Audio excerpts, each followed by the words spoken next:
أعوذ بالله من الشيطان الرجيم بسم الله الرحمن الرحيم Li mongko nulis sholawat sapa ingsun wa usallimu lan uluk salam sapa ingsun ala sayyidina ing atase bendoro kita Muhammadin rupane kanjeng Nabi Muhammad sallallahu alaihi wasallam.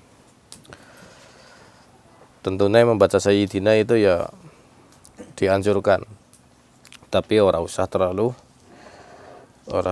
atas masalah iku. Masalah dhewek ya kadang-kadang yang ngucapna iku ora sayyidina. Contoh sallallahu alaihi Muhammad, wong adzan ya ora nana wong adzan Allah. Asyhadu an la ilaha illallah, asyhadu an la ilaha illallah, asyhadu anna sayyidana Muhammadan Rasulullah. Enggak ada kan? Jadi sayyidina ya perlu, tapi kencang-kencang ya ora perlu. Biasa baik. Sebagian itu ada yang kencang banget anti sayyidina, sebagian ana sing kencang banget fanatik sayyidina. Ya, segala sesuatu sing fanatik itu apa baik ora apik. Afdali jami'il muwahhidina kang dadi utama-utamane sekabehane ahli tauhid. Karena Rasulullah sendiri juga bilang innila akhsyakum lillah wa atqakum lah. Saya yang paling takut kepada Allah dan saya di antara kalian yang paling bertakwa kepada Allah. Rasulullah sendiri yang mengatakan seperti itu. Berarti kan umatnya ya juga sama. Jika Rasulnya juga seperti itu, maka umatnya juga di antara umat-umat yang lain ya paling utama. Makanya Allah Subhanahu wa taala tidak mengizinkan umat masuk surga sampai umat Rasulullah semua masuk surga. Wa ala alihi lan ing atase keluargane Kanjeng Nabi wa sahbihi lan sahabat Kanjeng Nabi wa man wong. Tabi'a kang anut sapa man hum ing alihi wa sahbihi. Boleh ya sholawat salam itu disandarkan kepada selain Rasulullah Shallallahu Alaihi Wasallam, tapi tentunya itu harus disandarkan dulu kepada Rasulullah dan para nabi-nabi yang lain.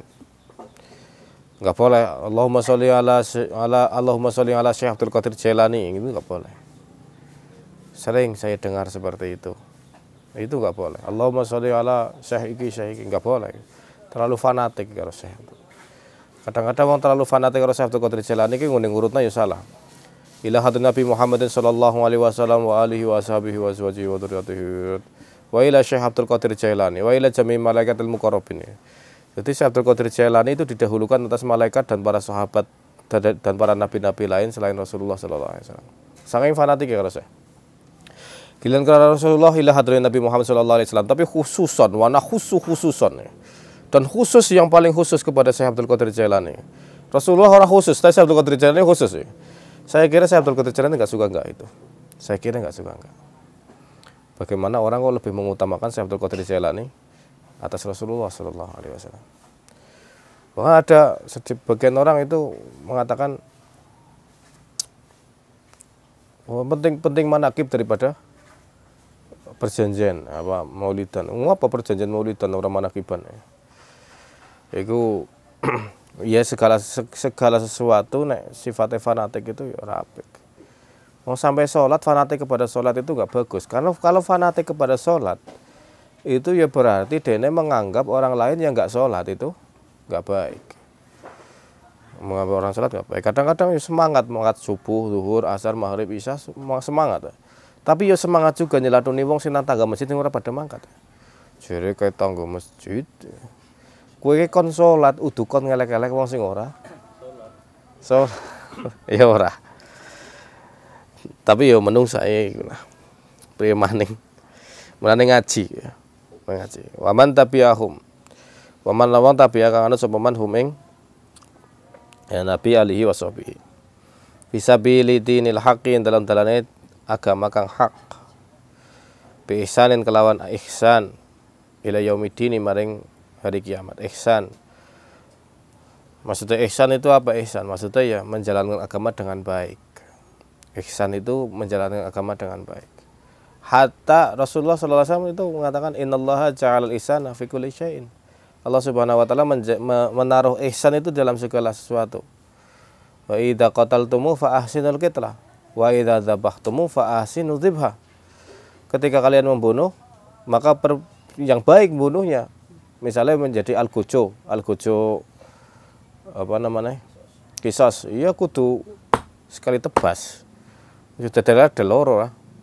Kita sering melihat video ISIS itu malah pakai ini apa namanya? Pakai belati ini iki wong lucu ya.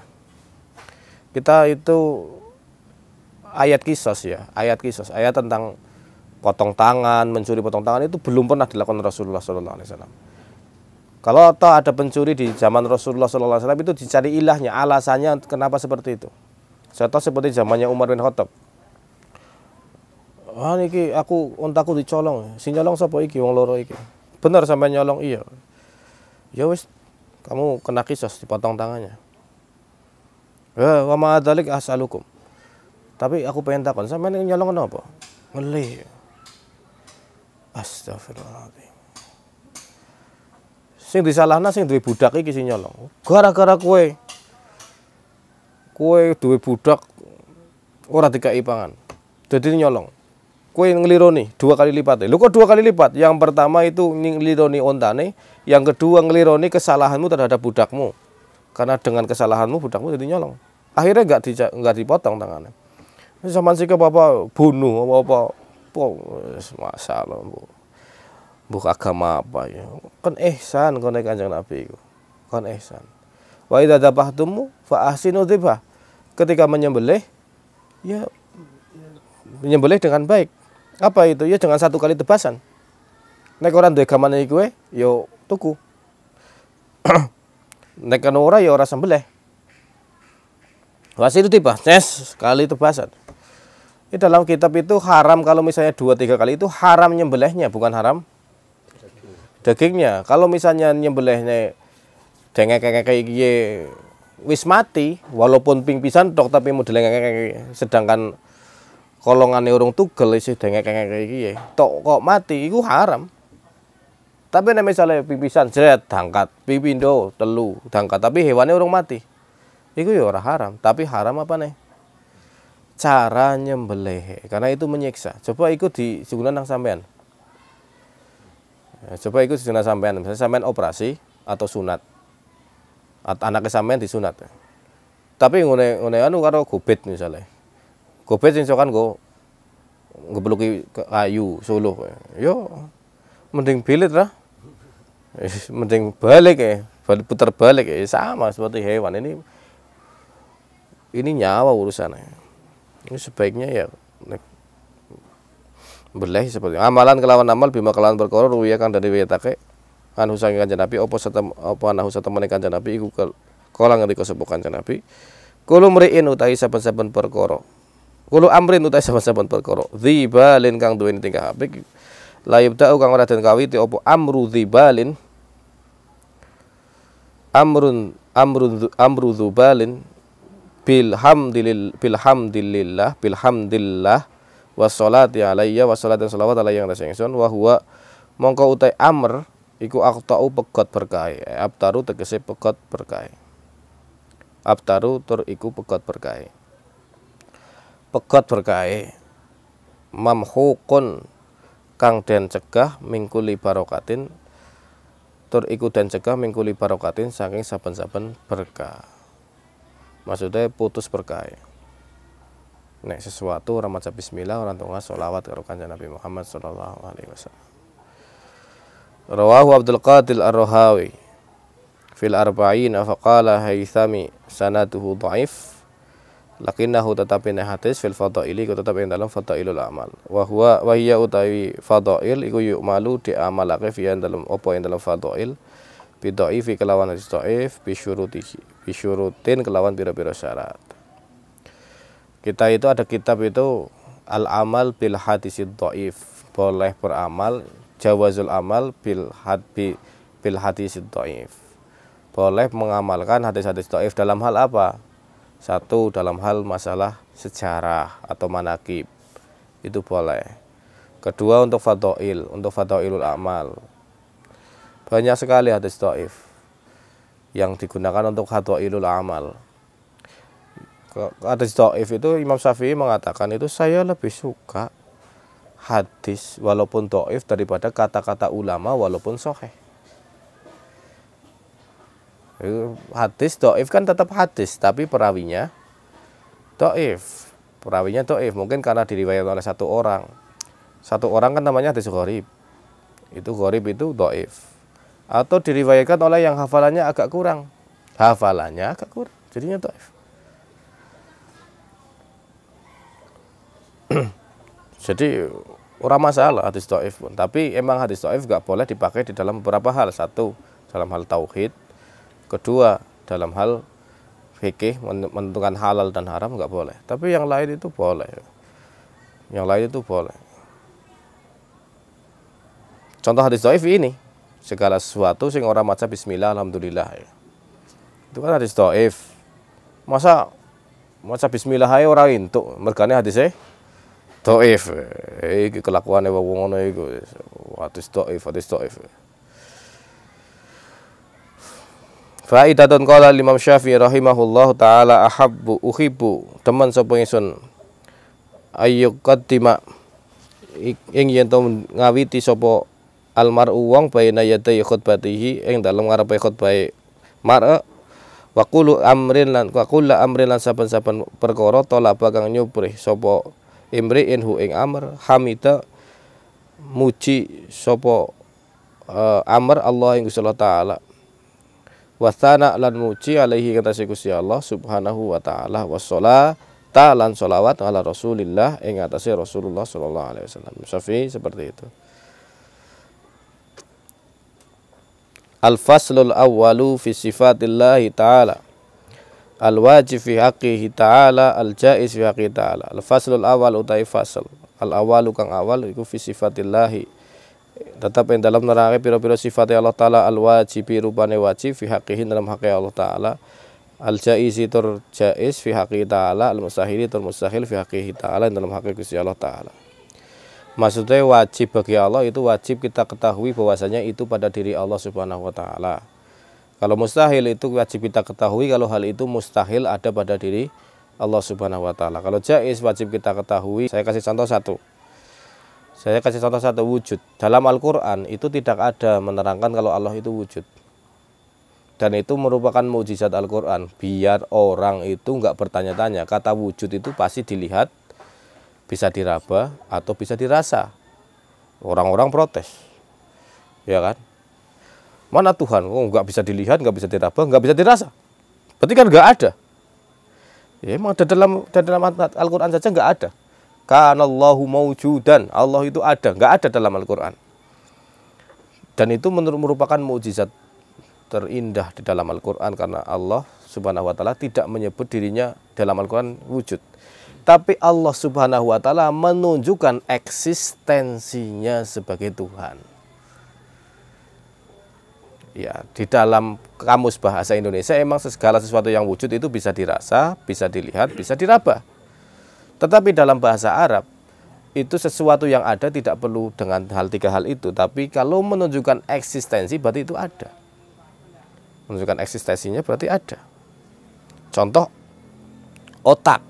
Otak kita kan ya nggak bisa dilihat, nggak bisa dirasa, dan nggak bisa diraba. Tapi ada eksistensinya. Kita punya akal. Yora, akal kita. Sampean dua akal loh boten. Pernah lihat akal sampean? Sampean ngerti apa ora tempatnya akal nang endi? Diraba, dirasa pernah? Kamu beranggapan akal ada di kepala. Ya ora. Tapi ketika kepala terbentur ya isih tetep kita yang mikir wae, kita yang berakal bae. Yo menang dia, menang hati. Pas lagi kena penyakit hati boten ora mikir. Apa? Kena liver. Nang ngendi jajal? Kan orang ngerti. Nang ngendi tempatnya ya orang ngerti, wujudnya kayak ngapa, bentuknya kayak ngapa. Rasanya kayak ngapa, mambune kayak ngapa akal. Tapi eksis lah, berarti wujud. Wujud apa? Roh, sampean tahu roh sampean di mana? Tapi eksis enggak roh?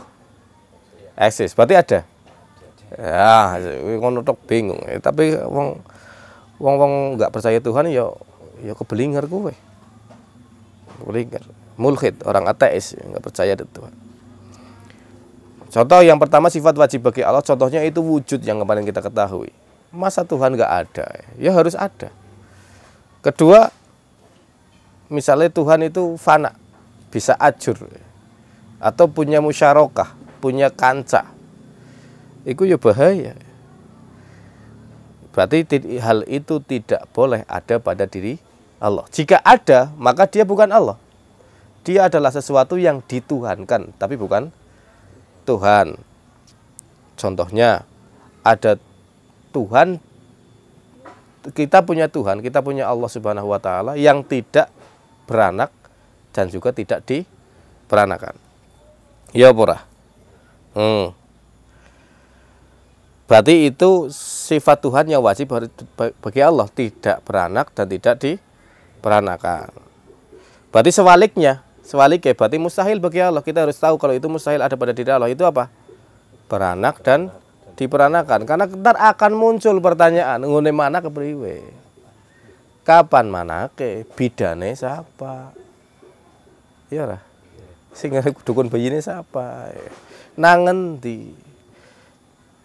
Ada yang mengatakan katanya di kandang domba, kayak bahaya sekali lah. Modelnya nang endi? Iki gigal nang termendil apa nang apa kan dius. Jadi dilihat dari situ aja sudah nggak beres atau mati. Misalnya ada Tuhan kok mati. Allah itu punya sifat, Tuhan itu punya hidup dan kekal. Dan ada sebagian orang yang menganggap Tuhan itu mati. Lah sing nyabut nyawane sapa? Wani-wanine nyabut nyawane Tuhan iki lho. Lah sing nyabut nyawa ki sing nyiptake sapa? Coba bayangkan Tuhan menciptakan sesuatu lalu dia sesuatu itu mencabut nyawanya Tuhan. Lalu setelah dicabut nyawanya itu bagaimana nasib hamba-hambanya Tuhan? Wong dia aja gak selamat. Kemudian contoh lagi, Tuhan itu maha tahu dari segalanya. Mungkin kayak gini. Mungkin sampean itu bertanya-tanya, kalau Tuhan tahu, apakah Tuhan tahu kalau besok saya mau kayak gini, punya masalah kayak gini, kenapa Tuhan nggak menyelamatkan saya dan yang lain? Kalau misalnya Tuhan tahu saya masuk surga atau neraka, sudah ditetapkan sama Tuhan masuk surga atau neraka, ngapain kita beribadah, ngapain kita kayak seperti ini? Mungkin ada orang yang terbesit seperti itu. Tapi bayangno nek sampean duwe Tuhan orang ngerti iku. Nek sampean duwe otoritas takon maring Gusti Allah, ya Allah, aku ngembet ki bojo karo sapa? Aku ora ngerti. Lha kowe iki priwe? Kadang-kadang takon maring kiai ditakoni ora ngerti, Be. Wah, kiai ini ora sakti lho itu Tuhan ya. Contoh seperti itu. Itu mukadimah tentang sifat wajib Allah, jaiz dan mustahil. Wallahu a'lam bishawab. Al-Fatihah.